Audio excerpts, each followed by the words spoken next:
ભાજપમાં ધારાસભ્ય બનવું સહેલું છે. ભાજપ તમને ટિકિટ પણ આપી દેશે અને ટિકિટ મેળવ્યા પછી તમારે જ્યારે ચૂંટણી લડવા જશો ત્યારે તમે લોકો પાસે મત પણ માંગશો અને તમે એમને તેમની તકલીફો દૂર કરવાનું આશ્વાસન આપીને પણ આવશો. પણ તમે પહેલા તમને જેને ટિકિટ આપી છે તેમને પૂછજો જરૂર કે હું કેવા કેવા ચૂંટણી પ્રચારમાં વાયદા કરીને આવું, કારણ કે હું તમને જીતાડીશ પછી તમે મારું નહીં સાંભળો. આવું હવે દરેક ધારાસભ્યએ ભાજપને પૂછવું જરૂરી છે, કારણ કે અત્યારે પરિસ્થિતિ એવી છે કે ભાજપના ધારાસભ્યનું તેમની જ સરકારના અધિકારીઓ તો શું ખુદ મુખ્યમંત્રી પણ નથી સાંભળતા. નમસ્કાર, નિર્ભય ન્યૂઝ સાથે હું છું રિદ્ધિ. હાલ ભાજપના ધારાસભ્યોની કફોડી દશા છે. મત વિસ્તારના વિવિધ પ્રશ્નોની રજૂઆત કર્યા પછી પણ ઉકેલ નથી આવતો. આ કારણોસર ધારાસભ્ય ખુદ કહી રહ્યા છે કે લોકો વચ્ચે જવું હવે મુશ્કેલ બને છે અને આવું જ કંઈક કચ્છના અબડાસાના ધારાસભ્ય પ્રદ્યુમનસિંહ જાડેજા સાથે થયું છે. કચ્છમાં લખપત વિસ્તારમાં છેર નાની ગામે આવેલા જીએમડીસી સંચાલિત એટીપીએસ થર્મલ પ્લાન્ટમાંથી 350 જેટલા કર્મચારીઓને અચાનક છૂટા કરી દેવામાં આવ્યા, જેને લઈ પ્રદ્યુમનસિંહ જાડેજાએ રાજ્યપાલને રજૂઆત કરી. હવે સવાલ એ થાય કે તમને કોઈ પણ પ્રશ્ન મૂંઝવી રહ્યો છે તો તમારે પહેલા અધિકારીઓને કહેવાનું હોય પછી મુખ્યમંત્રીને. તો અહીંયા તો પ્રદ્યુમનસિંહ જાડેજાએ રાજ્યપાલને જ સીધી રજૂઆત કરી છે અને રાજ્યપાલને શા માટે રજૂઆત કરાઈ તેનો જવાબ સાંભળવો પણ એટલો જરૂરી છે. અમારા એડિટર ગોપી ઘાંઘરે પ્રદ્યુમનસિંહ જાડેજા સાથે જે વાત કરી આ બાબતે તે સાંભળો. આપણી સાથે અત્યારે અબડાસાના ધારાસભ્ય પ્રદ્યુમનસિંહ જાડેજા જોડાયા છે.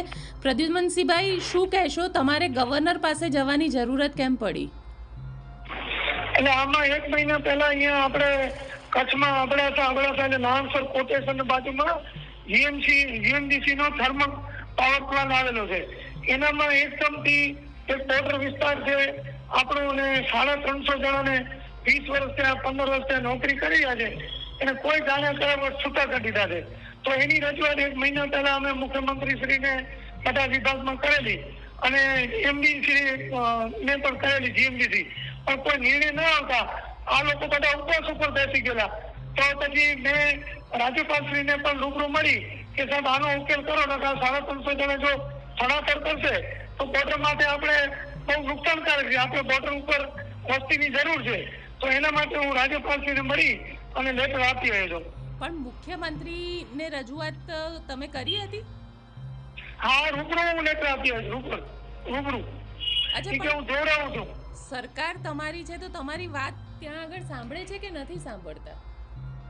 હવે મેં લેટર આપ્યો કે જોડાવું છું, બાકી નિર્ણય નથી આવ્યો એ હકીકત છે. એટલે પછી હું રાજ્યપાલશ્રીને મળ્યો, કારણ કે આ લોકો હું વિસ્તારમાં ચૂંટાયેલો રહ્યો એટલે અહીંયા બધા આમ છે જેમ જેમ બધા ઉપવાસ ઉપર બેસી ગયા. એને પણ કાલ સમજાવી મેં 15 દિવસનો ટાઈમ આપો, તો એ લોકો પણ ટાઈમ લાગ્યો, બાકી કાંઈ નિર્ણય નથી આવ્યો એટલે સાહેબને મળેલો હું.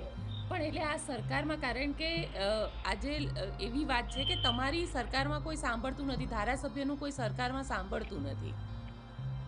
હવે જે ગણો એ તમે, અમે રજૂઆત કરી હજી નિર્ણય નથી આવ્યો એ હકીકત છે. તમને લાગે છે કામ થશે? હા, એ તો હવે 350 જણે રોટી છે, બોર્ડર વિસ્તાર છે, એકદમથી છૂટા કરવાનું કોઈ કારણ નથી. અને ટેન્ડર બદલાતા હોય પણ કાયમ એ લોકો લઈ લેતા હોય, આ વખતે નથી લીધા. જો નહીં લે તો પછી આગળ શું કરવું વિચારશું. અને કારણ કે સરકાર તમારી છે, તમે ભૂપેન્દ્રભાઈને મળ્યા, ત્યાં આગળ બીજા કોને કોને રજૂઆત કરી છે આ મુદ્દે? આ મુદ્દે જો એમડી છે, જીએમડીસી ને એમને રજૂઆત કરી, પછી ખાસ આ મુખ્યમંત્રીનો જે વિભાગ છે એટલે એમને જ રજૂઆત કરી છે. અને મુખ્યમંત્રીએ આશ્વાસન સિવાય કશું જ ન કીધું? ના, બીજું કઈ નથી કીધું. એટલે પછી 1 મહિનો થઈ ગયો, પાછો વળી બીજી વાર પણ કાગળ આપ્યો એમને, તો પછી મેં આપણે રાજ્યપાલ સાહેબશ્રીને આપી હવે.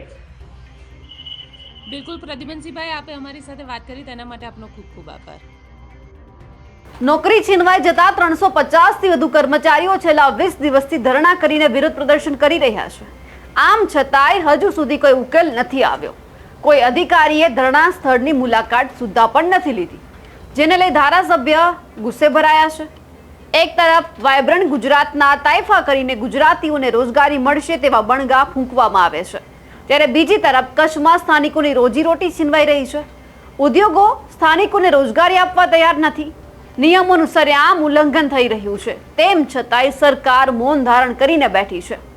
અત્યારે તો ગુજરાતમાં આ છે આપણી ડબલ એન્જિન સરકાર. અમારા અહેવાલ વિશે આપનું શું કહેવું છે કમેન્ટ કરીને ચોક્કસથી જણાવજો. સાથે જ નિર્ભય ન્યૂઝને લાઇક, શેર અને સબસ્ક્રાઇબ કરવાનું ભૂલશો નહીં. નમસ્કાર.